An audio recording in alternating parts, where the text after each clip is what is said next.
हमारे नबी सल्लल्लाहु अलैहि वसल्लम के पास एक सहाबी आए भीख मांगने के लिए, सही हदीस है। लोगों को वो हदीसें तो याद होती हैं जिसमें सदक़े की तरगीब है, वो भी हदीसें याद रखनी चाहिए। सदका करना चाहिए, स्टाइल ये होना चाहिए, अंदाज ये होना चाहिए जो मैं आपको बता रहा हूँ।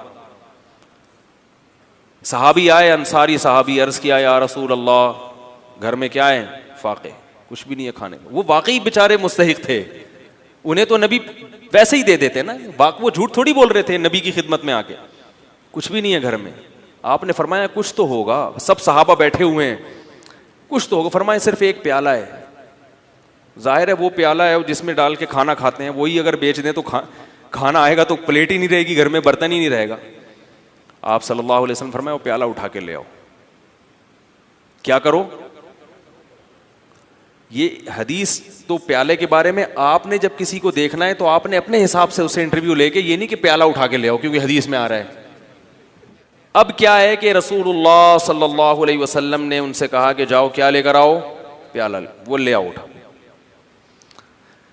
नबी ने उनको तरीका सिखा रहे हैं, कैसा प्यारा आप सल्लल्लाहु अलैहि वसल्लम की तालीम का अंदाज था। आप ये भी तो कह सकते थे भाई उस प्याले को बेचो, ये खरीदो, यूं करो जाओ।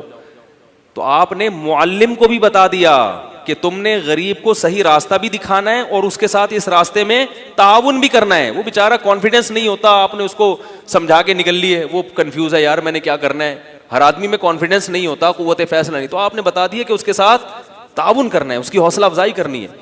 तो आप ये नहीं आप सल्लल्लाहु अलैहि वसल्लम ने फरमाया कि जाओ वो प्याला बेचो और ये करो और वो करो और खुद ही कर लो सारा कुछ। फरमाया ले आओ। जैसे जैसे कह रहा हूं ना वैसे वैसे गोया उंगली पकड़ के चलाना सिखा रहे हैं, भीख से उंगली पकड़ के छुड़वा रहे हैं। ये ज्यादा बड़ी खिदमत है। अगर आप सल्लल्लाहु अलैहि वसल्लम उन सहाबी को खाना दे देते, सदका दे देते, अगले दिन फिर आ जाते, वो अगले दिन फिर आ जाते, वो तो खाओ खत्म। और थोड़े दिनों में क्या होता, उनकी ज़ौजा भी यही, बच्चे भी यही कर रहे होते। ये भीख ऐसी बीमारी है जो नस्लों में चलती है। खानदानी भिखारी होते हैं बाज लोग, अरे हमारे अब्बा भी यही काम करते थे ठीक है ना।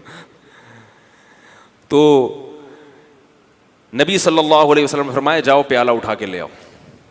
वो साहबी परेशान है, क्या होगा भाई? ठीक है, नबी ने कहा है ले आए। आप सल्लल्लाहु अलैहि वसल्लम ने फरमाया इसे कौन खरीदेगा? हर चीज़ का कोई ना कोई तलबगार होता है। एक सहाबी ने फरमाया 1 दिरहम में ये मुझे दे दें। आपने फरमाया इससे ज़्यादा में कौन खरीदेगा? भाई अब बिजनेस का तो उसूल है ना, सरमाया चाहिए तो जितना ज़्यादा सरमाया ले सकते हो। अरे यार भाई बिजनेस का तो उसूल है, हलाल सरमाया है। तभी ये याद रखो इस्लाम ने किसी चीज़ की कीमत मुतय्यन नहीं की है। नबी ने फरमाया दाउन नास, लोगों को अपने हाल पे छोड़ दो, कीमतें मुतय्यन मत करो। इन्नल्लाह हुवल मुसअ्इर, अल्लाह चीज़ों की कीमतें खुद मुतय्यन करता है। जिस चीज़ की कीमत अल्लाह ने बढ़ानी होती है मार्केट से शार्ट कर देगा उसको, जिस चीज़ की कीमत अल्लाह ने घटानी होती है मार्केट में अल्लाह उसको वाफर मिकदार में फेंक देते हैं। इसलिए असल उसूल यही है कि किसी चीज़ की कीमत मुतय्यन नहीं है। आप जो अपनी चीज़ धोखा ना हो उसमें, जिस कीमत पे चाहे बेचें। लोग कहते हैं वो तो फिर इतनी कीमत चीज़ महंगी हो जाएगी, भाई वो आपसे ना खरीदे, वो साथ वाले से खरीद ले। क्या ख्याल है? तो वो तो खुद ब खुद, हाँ गड़बड़ जब होगी जब ताजिर मिलके आपस में ईका कर लेते हैं, मुआहदा कर लेते हैं कि इससे कम पे नहीं बेचना, ये नाजायज़ है। इसी वजह से फिर हुकूमत को इन्वॉल्व होना पड़ता है, चीज़ों की कीमतें मुतय्यन करती है। तो आप सल्लल्लाहु अलैहि वसल्लम ने फरमाया कौन खरीदेगा? एक साहबी ने कहा 1 दिरहम में। आपने फरमाया कि इससे ज़्यादा में कौन खरीदेगा? एक साहबी ने कहा मैं 2 में खरीदूंगा। उससे ज़्यादा बोली लग नहीं रही थी। तो आप सल्लल्लाहु अलैहि वसल्लम ने फरमाया इससे ज़्यादा में कौन ख़रीदेगा? सहाबी ने क्या कहा? मैं 2 दिरहम में। 2 दिरहम में ख़रीदा। 2 दिरहम आप सल्लल्लाहु अलैहि वसल्लम ने उन सहाबी को दिए। फरमाए 1 दिरहम से कुल्हाड़ी लेकर आओ और 1 से अपने और अपने बच्चों के लिए खाना लेकर आओ, गुजारा चलाओ फ़िलहाल, क्योंकि अब भूख का भी तो कोई इलाज करना है ना। तो वो गए, 1 दिरहम से क्या ख़रीदा? गुजारे लायक। ये नहीं कि पिज़्ज़ा लेके जा रहे हैं। आज ये भी होता है, अपनी हरकतें ठीक नहीं हैं, इतनी अर्निंग नहीं है जितना घर में खर्चा शुरू कर दिया और कह रहे हैं खर्चे ही नहीं पूरे हो रहे, खर्चे ही नहीं पूरे। और कहाँ से पूरे होंगे भाई आपके? आपकी औकात दुकान आपकी पकौड़ों की है और बातें क्या कर रहे हो, करोड़ों की बातें कर रहे हो। तो अपनी औकात देखकर अपने पांव फैलाओ ना। वो जो भी बेचारों को मिला होगा जौ की रोटी, भाई फिलहाल बेगम हज्जे हालात भी हो जाएंगे, अभी क्या करो, सब्र करो। मैं ये बात अर्ज कर रहा था कि आप सल्लल्लाहु अलैहि वसल्लम ने फरमाया कि जाओ क्या लेकर आओ, 1 दिरहम से अपने घर वालों के लिए खाना और 1 दिरहम से कुल्हाड़ी लेकर आओ। कुल्हाड़ी, अब ये भी नहीं आपने फरमाया कि जाओ कुल्हाड़ी लेके वहीं से जंगल में लेकर आओ, हौसला अफजाई कर रहे हैं, लाओ मेरे पास लाओ। वो लेकर आए, आप सल्लल्लाहु अलैहि वसल्लम ने उसमें दस्ते मुबारक को अपने हाथ से डाला उसमें, और वो कुल्हाड़ी उन सहाबी के हवाले की। फरमाए जाओ लकड़ियां, जंगल से लकड़ियां काटो और इनको बेचो। वो सहाबी 10-15 दिन के बाद आए और कहा कि या रसूल अल्लाह, मैं लकड़ियां काट के बेचता रहा और जाहिर है कुछ से खाना भी खरीदता रहा और कुछ को बचत भी करता रहा, मेरे पास 15 दिरहम इकट्ठे हो गए हैं। दिरहम बड़ी वैल्यू वाली चीज थी उस जमाने में। एक बर्तन 2 दिरहम का फरोख्त हुआ तो 15 दिरहम से 15 दिनों में वो कितने बर्तन खरीद सकते थे? उस जैसे 7 बर्तन खरीद सकते थे, और 7 बर्तन को मार्केट में फरोख्त करके 15 दूनी 30 दिरहम बना सकते हैं उसी वक्त। क्या समझाएं यार। तो मेरे भाई, गरीब के साथ ताउन का यही अंदाज होना चाहिए। हाँ, जो हर आदमी पर ये अप्लाई नहीं होता, बाज ऐसे होते हैं जो नहीं कर सकते, वो फिर एक अलग बात है, या कोई मजबूरी ऐसी आ गई कि वो रोजगार से भी उनका वो मसला हल नहीं होगा, एक अलग बात है। लेकिन आम तौर तरीका क्या होना चाहिए कि आप उसको कहें कि भाई मैं तुम्हें रक्षा खरीद के दे देता हूँ, ठीक है ना। रक्षे के पैसे अगर आपके पास नहीं है तो आप उसे कहें मैं किस्तों पे तुम्हें खरीद के दे देता हूँ, हर महीने सदक़े की रकम निकालता हूँ, तो मैं रक्षा उठा लो मार्केट से और रक्षा लेकर चलते हुए बाजार में नजर आओ, उससे कमाओ, अपना प्रॉफिट निकालो और रक्षे की किस्त मुझे दे दो, ताकि मैं वो किस्त वक्त पे जमा करा दूं। जो कैश अमाउंट चाहिए वो मैं तुम्हें दे रहा हूं, वो तुम्हारे पास नहीं है।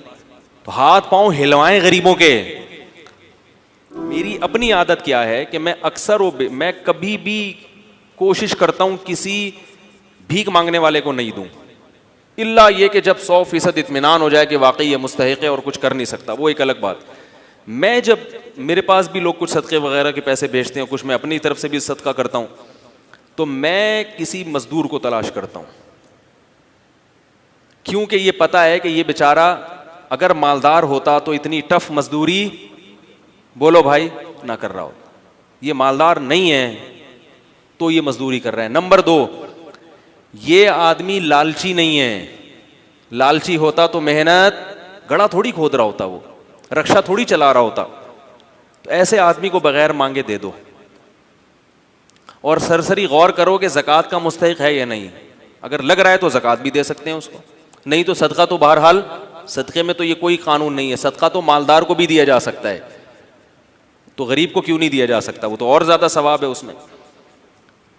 और बाज़ दफ़ा अगर मेरे पास कोई बड़ा अमाउंट हो तो फिर मैं क्या करता हूँ, मैं किसी गरीब से ये पूछता हूँ, जो इंटरव्यू लेता हूँ ना, कि भाई आप ये क्यों कर रहे हो, ये क्या है। वो उसको नहीं पता होता ये मौलवी साहब मुझे चंदा देंगे। अगर पहले पता चल जाए ना तो फिर छोड़ू होते हैं। फिर आजकल ये गरीब क्या होते हैं, लंबी लंबी छोड़ना शुरू कर देते हैं, कह रहे मुझे 2-3 करोड़ रुपए मिल जाए ना फिर ऐसी बातें शुरू करते हैं। उनको नहीं बताओ वैसे ही है, हेलो हाय, और भाई तबीयत सैड अंडी वालान खा टोल मोल। अगर पठान है तो थोड़ा सा पश्तो मश्तो मारी, पंजाबी है तो थोड़ा सा उसमें, और भाई पाण की हाल है तो ठीक ठाक हो, इस तरह की थोड़ी सी गल्ला शल्ला करके तो थोड़ा सा उसको मानूस किया। उसके बाद उससे रिपोर्ट तलब की, और भाई क्या कर रहे हो, घर भर कैसा चल रहा है। तो जो इज्जतदार आदमी होता है वो पहली दफ़ा में तो यही कहेगा अल्हम्दुलिल्लाह, अल्लाह का दिया बहुत कुछ है। अब ये नहीं कि हम भाग गए, इसका मतलब है बंदा सफ़ेद पोश है, अल्लाह का शुक्र अदा कर रहे हैं। तो भाई अल्लाह का दिया माशाल्लाह बहुत कुछ है। बच्चे कितने आपके जी? 2-3 दर्जन बच्चे हैं माशाल्लाह। एक मिसाल दे रहा हूँ, वैसे होते नहीं किसी के। और कौन है घर में? यार वैसे ही पूछ रहा हूँ यार, तनख्वाह कितनी है? कहना अल्हम्दुलिल्लाह ये दिहाड़ी हो जाती है। तो इस दिहाड़ी में गुजारा हो जाता है? हाँ भाई हो जाता है। इसका मतलब है कि गुजारा नहीं होता, क्योंकि इस दिहाड़ी में असबाब की दुनिया में इतने बच्चों के साथ गुजारा नहीं होगा। तो भाई उसको लिफाफा चुपके से पकड़ाओ और पतली गली से निकल लो। और इससे ज़्यादा अच्छा काम क्या है? बाज़ दफ़ा ये भी मेरी कोशिश होती है, कभी इसमें कामयाब होता हूँ, कभी नहीं भी होता, और कभी ये कोशिश नहीं भी करता, टाइम ही नहीं होता। लेकिन मैं इसलिए आपको बता रहा हूँ कि भाई ये काम करेंगे तो इंशाअल्लाह इंसानियत की खिदमत होगी, अपनी कौम की खिदमत होगी, और अपाहज ना बनाए लोगों को। फिर मैं उससे कहता हूँ कि यार ये आप इससे आसान काम क्यों नहीं कर लेते? या कोई वाकई बेरोजगार है, वो भी ऐसा भी हुआ है, भिखारी आया हट्टा कट्टा, मैंने कहा आप कुछ करते क्यों नहीं? कह रहे हैं यार आजकल रोजगार नहीं मिल रहा, मैं क्या करूं। मैंने कहा ठीक है आ जाओ, हमारी मस्जिद में काम हो रहा था, मैंने कहा यार ये सारा काम यहाँ निपटा दो, ये कर लो, ये गड्ढा आप खोद दो, आप मुझसे 100 रुपये मांग रहे हो, मैं आपको 2000 रुपये दे दूंगा एक दिन के, या 3000 रुपये दे दूंगा एक दिन की दिहाड़ी। अब फौरन पतली गली से निकल लिया।